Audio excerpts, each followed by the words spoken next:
Nakaboto na ba ang lahat mga kaugnay? Nito ngang nakaraang Lunes, October 30, mahigit 93 milyong rehistradong Pilipinong botante ang muling gumamit ng kanilang karapatan sa pagboto at pumili ng mga miyembro ng sangguniang barangay, pati na ang mga uupong opisyal ng sangguniang kabataan. Ngunit ano nga ba ang sangguniang kabataan? At ano ang tungkulin nito sa bayan? Tara, samahan niyo ako dito pa rin sa ating Tuklas Kaalaman.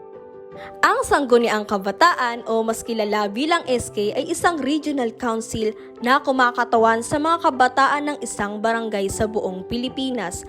Ang SK at Katipunan ng Kabataan ay nilikha sa pamamagitan ng Republic Act 7160 o Local Government Code of 1991 na nagbibigay pagkakataon para sa mga kabataan na direktang lumahok sa lokal na pamamahala. Binubuo ang konsehong ito ng kabataang may edad sa 15 hanggang 21 taong gulang.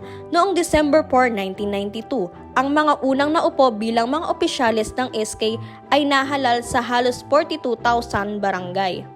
At noong 1995 sa pagpasa ng Republic Act 8044 na lumikha ng National Youth Commission o NYC, ang secretariat function ng SK ay nilipat sa NYC na kung saan ay pumalit ang Presidential Council for Youth Affairs. Noong 2002, binago ang age bracket para sa KK members sa pamamagitan ng RA 9164 mula 15 hanggang 21 taong gulang hanggang 15 hanggang 17 taong gulang.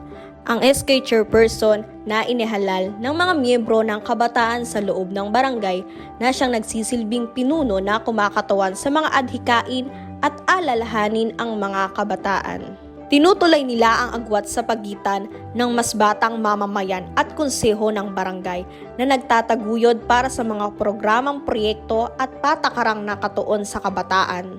Kasama sa mga responsibilidad ng pag-oorganisa ng mga aktibidad ng kabataan, pakikipag-ugnayan sa mga lokal na organisasyon ng kabataan, at pagtataguyod ng pakikilahok ng kabataan sa mga proseso ng paggawa ng desisyon. Noong 2015, naipasa ang batas na Republic Act No. 10742 o mas kilala bilang Sangguniang Kabataang Reform Act of 2015 na nagbago ang age bracket ng mga kasapi ng Sangguniang Kabataan. Ginawa itong edad 15 hanggang 30 taong gulang. Ang Sangguniang Kabataan eleksyon ay nag-aalok sa mga kabataang Pilipino na natatanging pagkakataon na hubugin ang kanilang mga lokal na komunidad at mga ambag sa pag-unlad ng bansa. Ayon nga sa ating pambansang bayani na si Dr. Jose Rizal, ang kabataan ang pag-asa ng bayan. Ako si Ate CJ para sa ating Tuklas Kaalaman.